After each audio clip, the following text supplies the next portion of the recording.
ಪಿತನ ಸುತನ ಮತ್ತು ಪವಿತ್ರಾತ್ಮನ ನಾಮದಲ್ಲಿ ಆಮೇನ್. ಸರ್ವಶಕ್ತರಾದ ದೇವರೇ, ನಮ್ಮ ಮೇಲೆ ನಿಮಗೆ ಎಂಥ ಪ್ರೀತಿ. ನಮ್ಮೊಬ್ಬನೇ ಮಗನನ್ನು ನಮ್ಮಂತೆ ಮನುಷ್ಯರಾಗಿ ಬದುಕಲು, ಮನುಷ್ಯರಿಗೆ ಮಾದರಿಯಾಗಿ ಯಾವುದಕ್ಕಾಗಿ ನಾವು ಜೀವಿಸಬೇಕು ಎಂಬುದನ್ನು ತೋರಿಸಲು ನಿಮ್ಮ ಮಗನೇ ನಮಗಾಗಿ ದಾರಿ ಎರೆದ ಈ ಮಂಗಳ ದಿನಕ್ಕಾಗಿ ನಿಮಗೆ ವಂದನೆ ಸಲ್ಲಿಸ್ತೇವೆ. ಇದು ಭೂಮಿಯನ್ನು ಸ್ವರ್ಗವನ್ನಾಗಿಸಲು ಬಂದ ಪ್ರಭುವಿನ ಹೆಜ್ಜೆಗಳಲ್ಲಿ ನಾವು ನಡೆದು ನಮ್ಮ ಕುಟುಂಬಗಳನ್ನು, ನಮ್ಮ ಸಮಾಜವನ್ನು, ಇಡೀ ವಿಶ್ವವನ್ನೇ ಸ್ವರ್ಗಮಯವಾಗಿಸುವುದಕ್ಕೆ ನಾವು ಪ್ರಯತ್ನಿಸಲು ನಮಗೆ ಬೇಕಾದ ವರಗಳನ್ನು ದಯಪಾಲಿಸಬೇಕೆಂದು ನಮ್ಮ ಪ್ರಭುವಾದ ಯೇಸು ಕ್ರಿಸ್ತರ ಹೆಸರಿನಲ್ಲಿ ನಾವು ಪ್ರಾರ್ಥಿಸುತ್ತೇವೆ. ಆಮೇನ್. ಆತ್ಮೀಯ ಸಹೋದರ ಸಹೋದರರೇ, ನಮ್ಮೆಲ್ಲರ ರಕ್ಷಣೆಗಾಗಿಯೂ, ನಮ್ಮೆಲ್ಲರ ಉದ್ಧಾರಕ್ಕಾಗಿಯೂ, ನಮ್ಮೆಲ್ಲರ ಏಳಿಗೆಗಾಗಿಯೂ ನಮಗಾಗಿ ಮನುಷ್ಯಂತೆ ಜನಿಸಿದ ದಿವ್ಯ ಯೇಸು ಕ್ರಿಸ್ತರ ಮಧುವಾದ ಹೆಸರಿನಲ್ಲಿ ನಾನು ನಿಮ್ಮನ್ನು ವಂದಿಸುವನಾಗಿದ್ದೇನೆ. ಆತ್ಮೀಯ ಸಹೋದರ ಸಹೋದರರೇ, ಮನುಷ್ಯನ ಬುದ್ಧಿಗೆ ಮೀರುವಂತಹ, ಮನುಷ್ಯನ ಆಲೋಚನೆಗೆ ಎಟುಕದಂತಹ ರೀತಿಯಲ್ಲಿ ದೇವರು ಇಂದು ತಮ್ಮನ್ನೇ ತಾವು ವ್ಯಕ್ತಪಡಿಸಿದ್ದಾರೆ. ದೇವರ ಮುಖವನ್ನು ಯಾರೂ ದರ್ಶಿಸಿ ನೋಡಲಾಗಿರಲಿಲ್ಲ. ಹಳೆಯ ಒಡಂಬಡಿಕೆಯಲ್ಲಿ ಉರಿಯುವ ಬೆಂಕಿಯ ಪೊದೆಯ ಮುಖಾಂತರ ಅಥವಾ ಗುಡುಗು ಸಿಡಿಲಿನ ಮುಖಾಂತರ ದೇವರ ವಾಕ್ಯಗಳನ್ನು ಹಳೆಯ ಒಡಂಬಡಿಕೆಯಲ್ಲಿ ಆಲಿಸಿದ್ದರು. ಆದರೆ ಕಾಲು ಪರಿಪಕ್ವವಾದಾಗ, ದೇವರು ಸೃಷ್ಟಿಸಿದ ಮನುಷ್ಯ ತನ್ನ ಮನುಷ್ಯತ್ವವನ್ನು ಕಳೆದುಕೊಂಡಾಗ, ದೇವರ ಪ್ರತಿರೂಪವೇ ಮನುಷ್ಯನಲ್ಲಿ ಮಾರು ಹೋದಾಗ, ತಂದೆಯಾದ ದೇವರು ಮತ್ತೊಮ್ಮೆ ಮನುಷ್ಯನನ್ನು ಮನುಷ್ಯನಾಗಿಸುವುದಕ್ಕೋಸ್ಕರ ಮನುಷ್ಯರಲ್ಲೇ ಅತಿ ಬಡ ಮನುಷ್ಯರಾಗಿ, ಬಡತನದಲ್ಲೇ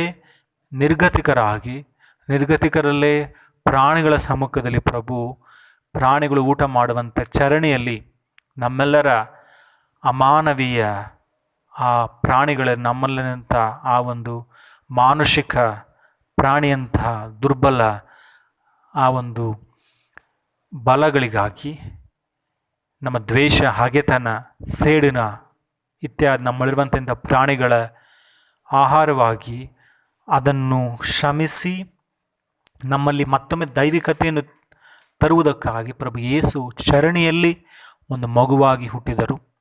ಆತ್ಮೀಯ ಸಹೋದರ ಸಹೋದರರೇ, ದೇವರು ಇಂದು ದುರ್ಬಲರಾಗಿ ನಮಗೋಸ್ಕರ ಚರಣಿಯಲ್ಲಿ ಹುಟ್ಟಿದರು. ಏಕೆ? ಸಮಾಜದಿಂದ ಅವರನ್ನು ತಿರಸ್ಕರಿಸಲಾಯಿತು, ಬಹಿಷ್ಕರಿಸಲಾಯಿತು. ಏಕೆಂದರೆ ಸಮಾಜದಲ್ಲಿ ಬಡವರಿಗೆ, ದೀನದಲಿತರಿಗೆ ಸ್ಥಳ ಇಲ್ಲ.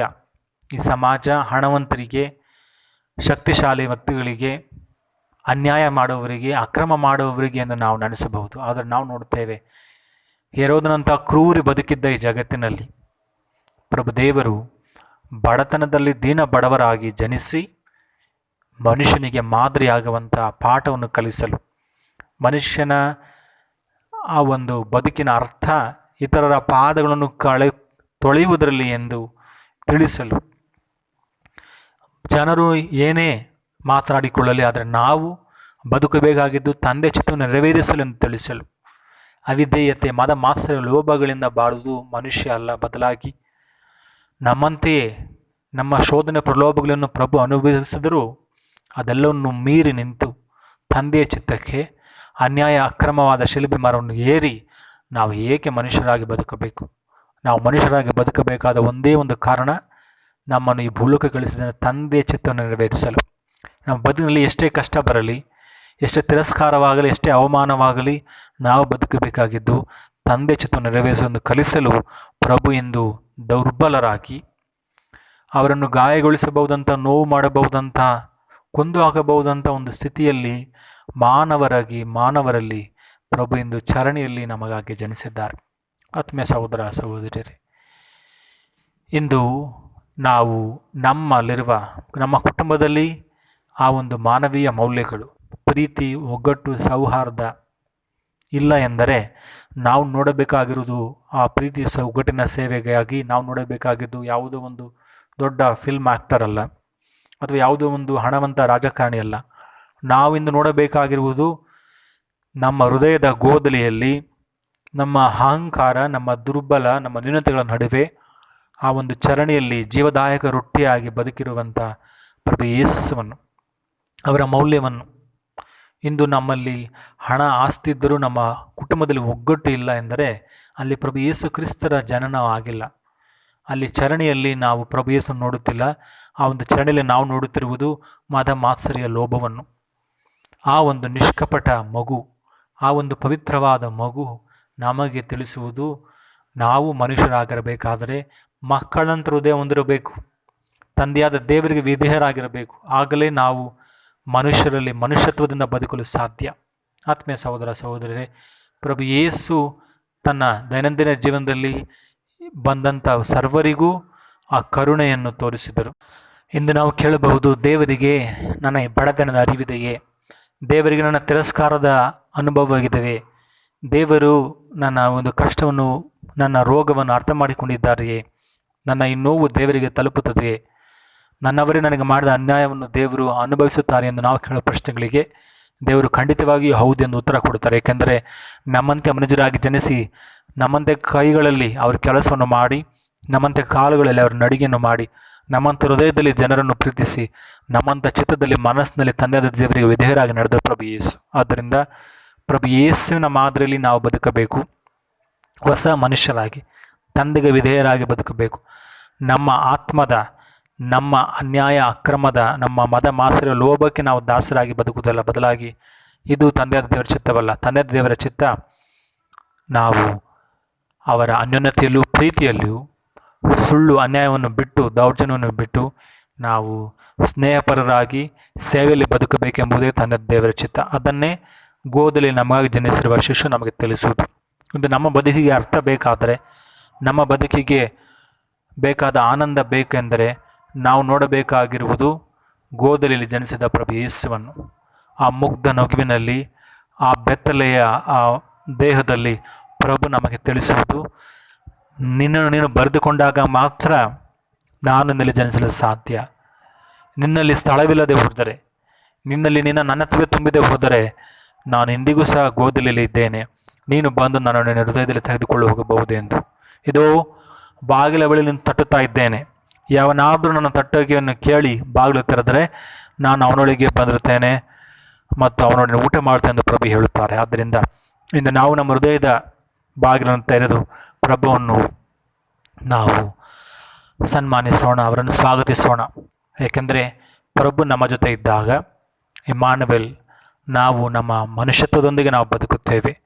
ಆತ್ಮೀಯ ಸಹೋದರ ಸಹೋದರಿ, ಸಮಾಜದಲ್ಲಿ ಎಷ್ಟು ಅಮಾನವೀಯ ಘಟನೆಗಳು ನಡೆಯುತ್ತಾ ಇವೆ. ಕೊರೋನಾ ಹೆಸರಿನಲ್ಲಿ ನಡೆಯುತ್ತಿರುವಂಥ ಅನ್ಯಾಯ, ರೈತಾಪಿ ವರ್ಗದವರು ನಡೆಯುತ್ತಿರುವಂಥ ಅನ್ಯಾಯ, ಜನರ ಆ ಹಕ್ಕುಗಳಿಗೆ ಹೋರಾಡಿದಂಥ ಫಾದರ್ ಸ್ಟಾನ್ ಸ್ವಾಮಿ ಅವರಿಗೆ ಸೆರೆವಾಸ. ಆದರೆ ಯಾರೆಲ್ಲ ಸರ್ಕಾರದ ಪರವಾಗಿ, ಸರ್ಕಾರದ ನ್ಯಾಯದ ಪರವಾಗಿ ಮಾತನಾಡುತ್ತಾರೋ ಅಂಥವರಿಗೆ ಬಿಡುಗಡೆ, ಅಂಥವರಿಗೆ ಸಿಗುತ್ತದೆ ಬೇಲ್. ಆತ್ಮೀಯ ಸಹೋದರ ಸಹೋದರರೇ, ಹೆರೋದನಂಥ ಕ್ರೂರ ವ್ಯಕ್ತಿಗಳು ಎಂದಿಗೂ ಈ ಜಗತ್ತಿನಲ್ಲಿ ಇರುತ್ತಾರೆ. ಅವರು ತಮ್ಮ ಅನ್ಯಾಯ ಅಕ್ರಮ ಅನೀತಿಗಳನ್ನು ಮಾಡುತ್ತಾರೆ. ಆದರೆ ದೇವರು ಈ ಜಗತ್ತನ್ನು ಕೈಬಿಟ್ಟಿಲ್ಲ. ಬಡಗಿಯಾದ ಸಂತ ಜೋಸೆಫರ ಧೈರ್ಯದ ಕೆಚ್ಚೆದೆಯಲ್ಲಿ, ಮಾತೆ ಮರಿಯಮ್ಮನವರಂತಹ ಆ ಸಮರ್ಪಣಾ ಮನೋಭಾವದಲ್ಲಿ ತನ್ನನ್ನೇ ತಾನು ಬರೆದು ಮಾಡಿಕೊಂಡು ಇದರ ಜನರ ಸೇವೆಗೆ ನಿಂತಿರುವ ಅನೇಕ ಮನುಕುಲದ ಮಿತ್ರರ ರೂಪದಲ್ಲಿ ಪ್ರಭು ಯೇಸು ಇಂದು ಈ ಜಗತ್ತಿನಲ್ಲಿ ಬದುಕುತ್ತಾರೆ ಮತ್ತು ಸೇವೆ ಮಾಡುತ್ತಿದ್ದಾರೆ. ಅವರನ್ನು ನೋಡುವ ದೃಷ್ಟಿ ನಮ್ಮದಾಗಲೆಂದು ನಾವು ಪ್ರಭುವಿನಲ್ಲಿ ಇಂದು ಅವರಿಗೆ ವಂದನೆಯನ್ನು ಸಲ್ಲಿಸುತ್ತಾ ದೇವದೂತರ ಹಾಡಿನೊಂದಿಗೆ ನಾವು ಪ್ರಭುವನ್ನು ಆರಾಧಿಸೋಣ. Gloria in excelsis Deo, et in terra pax hominibus, bone voluntatis laudamus te, benediximus te, adoramus te, glorificamus te, gratias agimus tebi, propter magnam gloriam tuam, Domine Deus Rex Celestis, Deus Pater Omnipotens, Domine Filii Unigenite, Iesu Christe, Domine Deus Anus Dei, Filius Patris, qui tollis peccata mundi, miserere nobis, qui tollis peccata mundi, sucipere precationem nostram, qui sedes ad exteram Patris, miserere nobis, quoniam tu solus sanctus, tu solus Dominus, tu solus altissimus, Iesu Christe, cum Sancto Spiritu, in gloria Dei Patris.